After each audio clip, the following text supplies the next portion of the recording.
रामायण केवल एक ग्रंथ नहीं, बल्कि जीवन के गूढ़ रहस्यों और धर्म के सूक्ष्म सिद्धांतों का महासागर है। इस महासागर में अनेक ऐसी कथाएं हैं जो केवल युद्ध और पराक्रम की नहीं, बल्कि विवेक, मर्यादा, अहंकार और भक्ति की गहरी सीख देती हैं।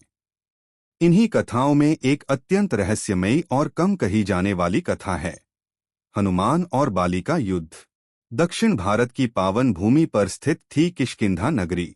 यह वानरों का महान राज्य था, जिसके राजा थे बाली। बाली केवल एक राजा नहीं था, वह अपने समय का सबसे शक्तिशाली योद्धा माना जाता था। बाली को ब्रह्मा से एक अद्भुत वरदान प्राप्त था। जो भी योद्धा बाली के सामने युद्ध करता, उसकी आधी शक्ति स्वतः बाली में स्थानांतरित हो जाती। इसी वरदान के कारण बाली को अपराजय कहा जाता था। उसने रावण जैसे महाबली को भी परास्त किया था और अपनी पूंछ से बांधकर किष्किंधा की परिक्रमा करवाई थी। उसका पराक्रम तीनों लोकों में प्रसिद्ध था।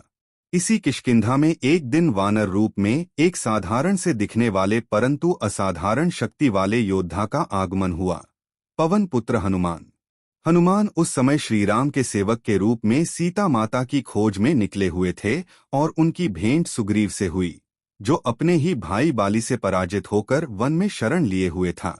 जब बाली को यह समाचार मिला कि कोई बाहरी वानर उसकी सीमा में प्रवेश कर रहा है, तो उसका क्रोध भड़क उठा। बाली ने हनुमान को युद्ध के लिए ललकारा। हनुमान ने पहले विनम्रता से समझाने का प्रयास किया, लेकिन जब बाली ने युद्ध पर जोर दिया, तब संघर्ष टालना असंभव हो गया। युद्ध आरंभ हुआ। धरती कांप उठी, वृक्ष उखड़ने लगे। बाली का प्रत्येक प्रहार पर्वत समान भारी था, पर हनुमान भी पवन पुत्र थे, असीम वेग और बल के स्वामी। दोनों के बीच युद्ध इतना भयंकर था कि देवता भी आकाश से यह दृश्य देखने लगे। देवता आकाश से यह युद्ध देखने लगे। जैसे जैसे युद्ध आगे बढ़ा, हनुमान को यह बोध हुआ कि बाली का वध करना उनका उद्देश्य नहीं है। वे जानते थे कि बाली का अंत श्रीराम के हाथों ही लिखा है। तभी हनुमान ने अपनी वास्तविक शक्ति का पूर्ण प्रदर्शन किए बिना ही युद्ध को विराम दिया और मुस्कुराते हुए कहा, हे बाली, मैं तुम्हें हराने नहीं, बल्कि तुम्हारे अभिमान को चुनौती देने आया था। हनुमान जानते थे कि यदि वे अपनी पूर्ण शक्ति प्रकट कर दें, तो बाली का अंत उसी क्षण हो जाएगा। परंतु वे यह भी जानते थे कि बाली का वध श्रीराम के हाथों ही होना चाहिए। अंततः हनुमान ने बाली को भूमि पर गिरा दिया, लेकिन उसका वध नहीं किया।